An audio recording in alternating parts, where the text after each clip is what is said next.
The world is going to get introduced to Courtney Boyd on the D1 level, the new head coach at Valpo University. And Courtney, it is a pleasure to be with you. Before you speak, I want to just break it down a little bit for our viewers. Courtney is a former national champion as a player and as a head coach. She's only 39 years of age.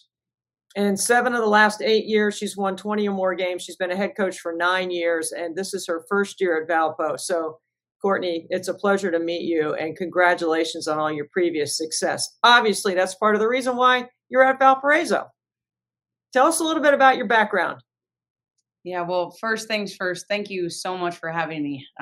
Woke up this morning with a little bit different energy, being able to be in the same screen as you. So I really appreciate being here.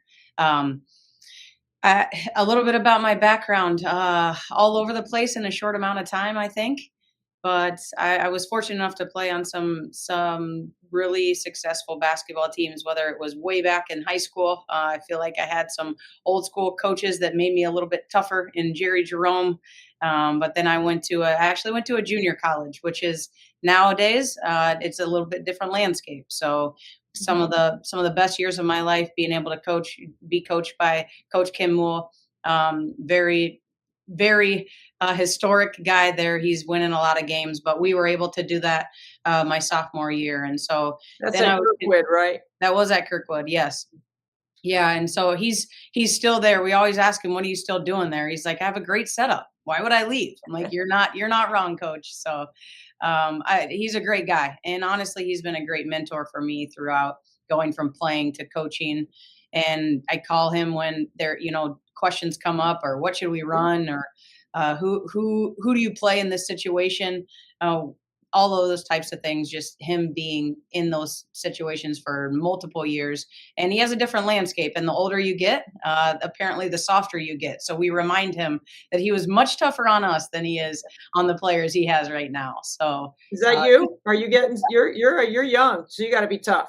Well, I feel like I'm tougher than what he has right now, but I will never forget the 2 times that I got an earful. One of them was an entire timeout, to be honest with you, from him. So I turned the ball over one too many times, and he was not happy with me.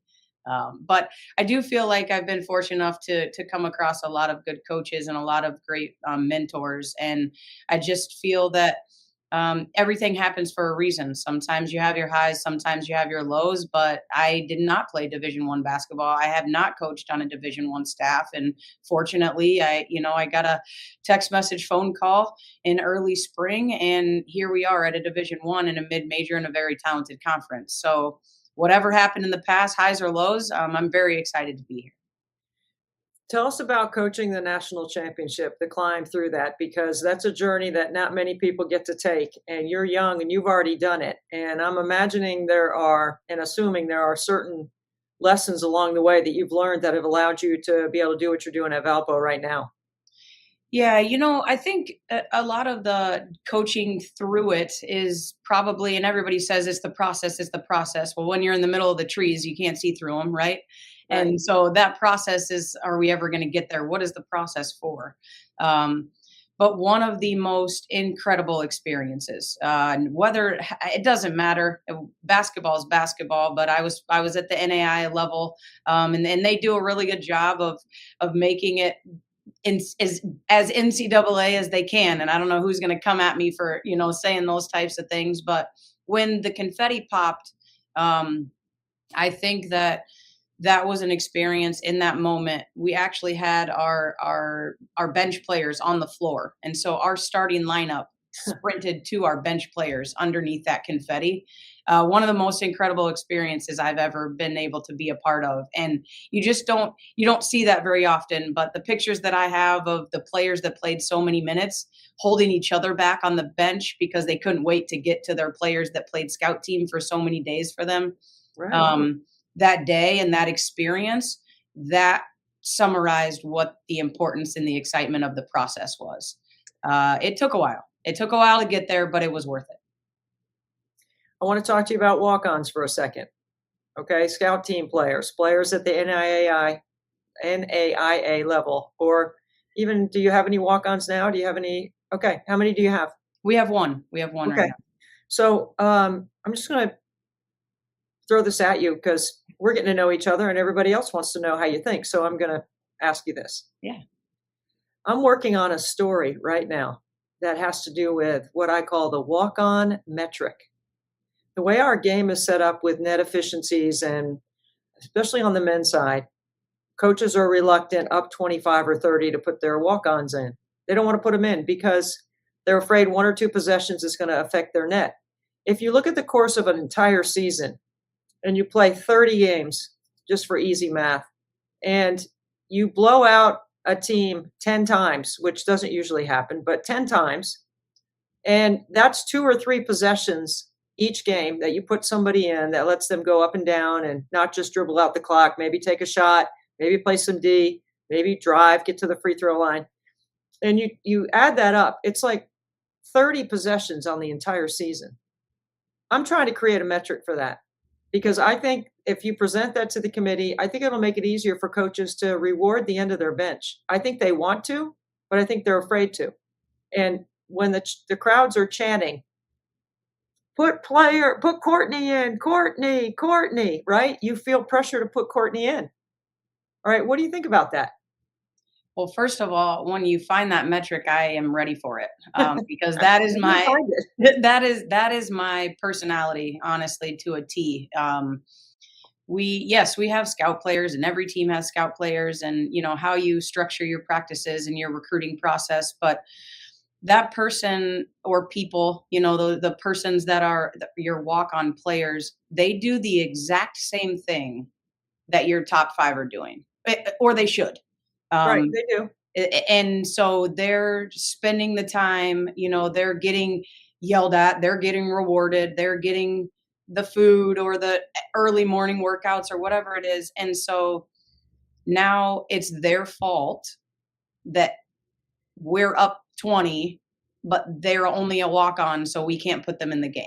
The whole thing seems backwards to me, but I completely agree with you that to me is more rewarding.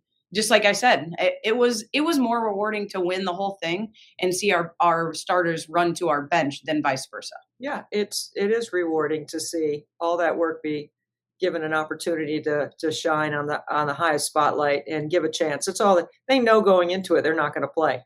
But when the score is 25 or 30 and you don't put them in, it might just make them feel like, you know, I'm doing all this, maybe I can get a chance.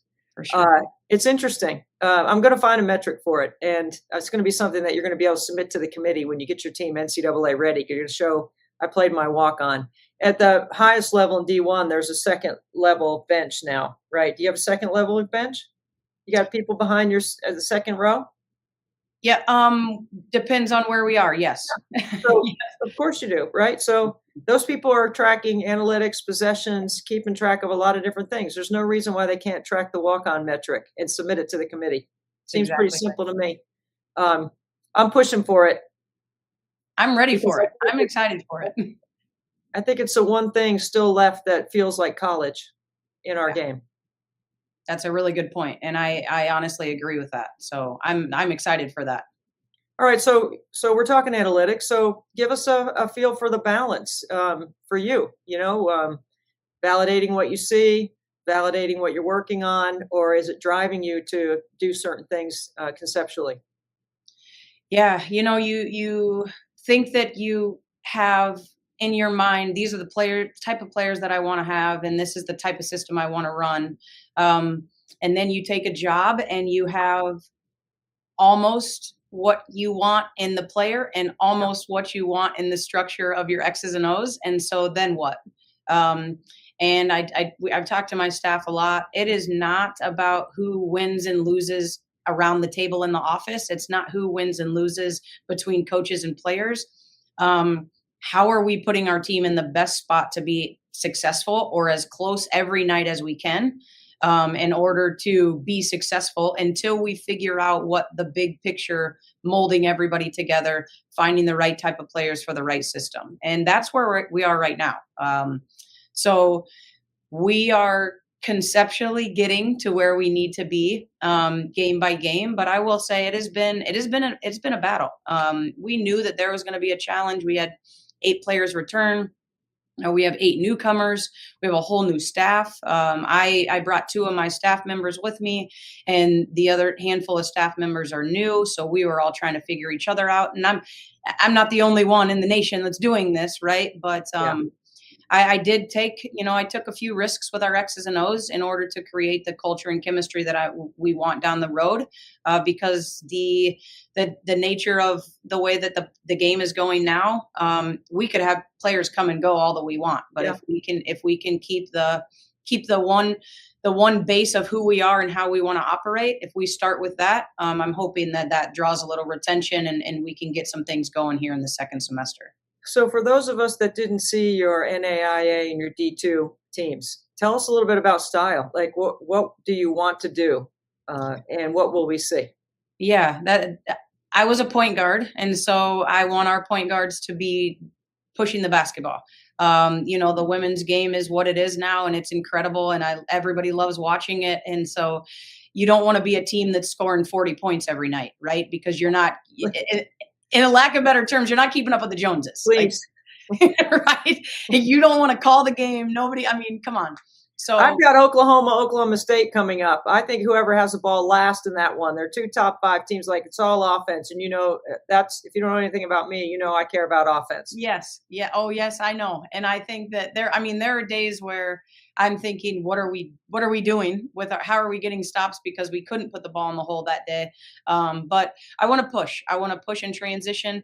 Our transition creates our offense. And when we can't get those easy buckets, it's either because we weren't getting stops on the defensive end to create that space and kind of the pace of play that we want, or we're not making the decisions that are open. We're forcing a lot of things, and one-on-one in our landscape of what we do offensively is not always what we want to do. So if we can get into transition, I feel really good about it. And then we play with the traditional post. And so we either go into some Princeton looks, or we'll go into like just a 4 out, 1 in. Everybody loves a ball screen. My staff's trying to talk me into a continuity ball screen right now. So I'm pushing back a little bit about that. But, if you have the right players coming off the ball screens, then it's a no-brainer. But we just need to make sure that we're putting them in the best position. And like I said, it's not as much one-on-one, but if you have the players to do it, why won't you let them play freely? So that's offensively. And then defense, I love defense. I know I was a point guard, and I wasn't as great of a shooter. I couldn't score it like you could, but I love to pass it. And so when I could create those opportunities, and I got those opportunities off of defense. And so I kind of fell in love with it when I was younger and carried over to coaching. So we play a lot of man-to-man, and then we'll throw some press and some zones here and there. I love it. So there's a lot of different ways that you can win. There's a lot of different styles that you can play. And I think the variety of styles makes a team harder to guard. And that's what we're trying to do, right? Trying to score. So you just want to be as complicated and as simple as you can Yes. on offense. Your path is so interesting and unique. You definitely have a credential past that allows Valpo to, like we like to say, win the press conference. So they won the press conference when they hired you, because there's nobody that can doubt what you've already done, and you've done it at such a young age. You've been a head coach for 9 years, and you're only 39. You've got another 30 years to go. What drives you? Like, where does the passion come from for every day to know that you've already been to the top at the level that you performed at? And that's not easy to do, because it's against like resources. So you're going against similar competition. Now you're taking a step up. What motivated you, Courtney, to want to move up to the D1 level? The passion that I have for the game. And I've always said, I played I had great teammates, don't get me wrong, but I like I said, I never played at the Division I level. And so there was always a little bit of me, a lot of me now, but a little bit of me at the time that wanted to coach the highest level player that I could. I love to be challenged. I love them to look at me and say, why are we doing that? And how do we get there? And, but also then watching them grow.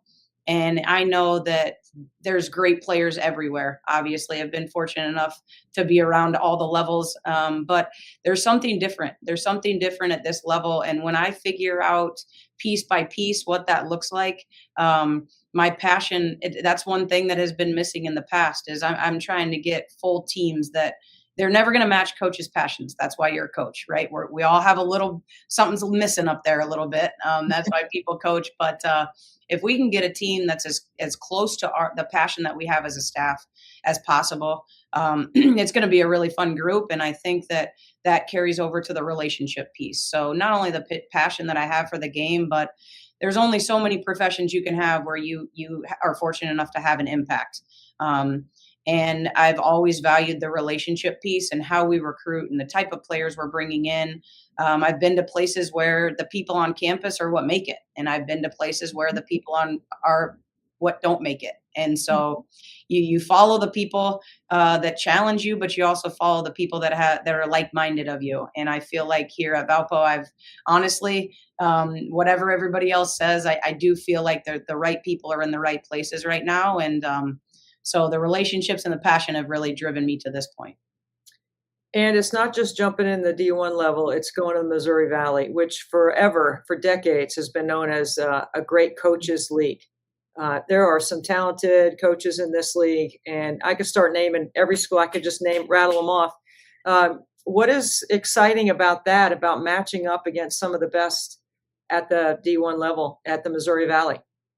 Yeah, exciting and humbling all in the same. I think one of my first meetings was a Missouri Valley Conference coaches meeting, and we all, so everybody else jumps on Zoom. Of course, we have to meet in the same room, and I'm looking around like, what am I doing here? And so it kind of hit me that day.